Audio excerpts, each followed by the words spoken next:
And now to the 2020 race, where Democratic frontrunners Joe Biden and Senator Bernie Sanders are both in Michigan today ahead of tomorrow's critical contests. 6 states will hold votes for 352 delegates, including Mississippi, Missouri, Michigan, Idaho, North Dakota, and Washington. Michigan is the big prize, of course, with 125 delegates.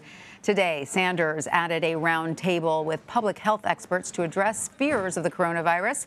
CBS News political correspondent Ed O'Keefe reports from Grand Rapids, Michigan.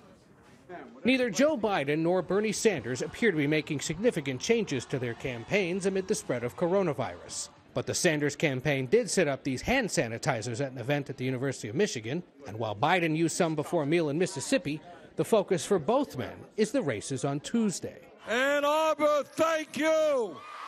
Sanders has held half a dozen events in Michigan since Friday. He's hoping this is where he can block Biden's momentum. We're taking on the Wall Street executives who are helping to fund his campaign. And hoping to boost his support among black voters, who he struggled to win over, Sanders campaigned on Sunday with civil rights leader Reverend Jesse Jackson, who endorsed the senator. I stand with Bernie Sanders today because he stood with me. So far, Biden has overwhelmingly won the support of black voters from Virginia to the Carolinas. If I'm a comeback kid, there's only one reason I've come back. The African-American community all around the country.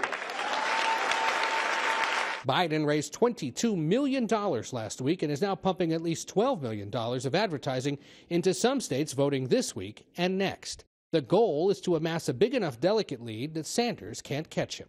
On Sunday, Biden earned yet another endorsement from a former opponent, this time Senator Kamala Harris. I believe in Joe. I really believe in him, and I have known him for a long time.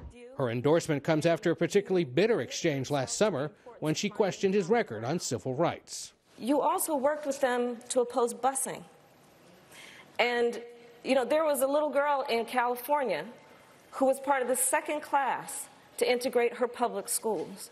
And she was bused to school every day. And that little girl was me. And CBSN political reporter Caitlin Huey-Burns has been following it all. She joins me now. Hi, Caitlin. Hi, so after that endorsement we just saw, Joe Biden picked up yet another endorsement from a former rival. You want to tell us about it? That's right. Cory Booker announced today that he is supporting Joe Biden, another person who went after him on the debate stage. And that was a theme that we saw, his rivals attacking him. Joe Biden seemed to get even stronger throughout the primary process. So this is a big deal for the former vice president. We saw him racking up endorsements last week from Pete Buttigieg, Amy Klobuchar, Beto O'Rourke. Now, as he's campaigning in Michigan, specifically in Detroit, he's going to have help from Cory Booker and Kamala Harris. And the reason that's significant is because as Democrats figure out how to win back places like Michigan, people like Kamala Harris have been urging Democrats to focus on places like Detroit and focus on the African-American vote, which didn't turn out in the numbers that they could have in 2016 and helped Hillary Clinton lose that primary. So this is a really important moment for Joe Biden, and we'll see them campaign for him tonight. And of course, it's an important moment for Bernie Sanders as well, who's also shifting his focus to Michigan. Tell us about Sanders' strategy now. That's right. He's putting it all in on Michigan right now, and it's a critical, really make or break moment for his campaign. I think we can say that after Tuesday's primaries, especially in Michigan, we'll have a much clearer picture about who this nominee is going to be. Remember last time around, Bernie Sanders had a surprise, overwhelming victory over Hillary Clinton in that Michigan primary, and it was seen as kind of the foreshadowing, perhaps, of what was to come later on in that state. But since then, in 2018, Democrats won back the governorship with Gretchen Whitmer, who endorsed Joe Biden, and they flipped 2 congressional seats by women. Those congresswomen have also endorsed Joe Biden. So there is a lot of pressure on Bernie Sanders. He's been campaigning heavily in the state, trying to have somewhat of a comeback. There's a new poll out today, however, that shows Biden 15 percentage points ahead of Bernie Sanders in the state, winning across demographic groups. Wow. So tell us a little bit more about the Midwest in general, now that the focus is shifting to the Midwest for Super Tuesday 2. How is it reflecting a different focus for the Democratic Party? Right. Well, after 2016, Democrats have been focused on the Midwest, but they've had differing ways about how to do it. Do you do it by winning back those Trump voters? Do you do it by increasing turnout in areas like Detroit? If you look at the primary in 2016, Hillary Clinton underperformed key demographic groups, especially African American voters and women.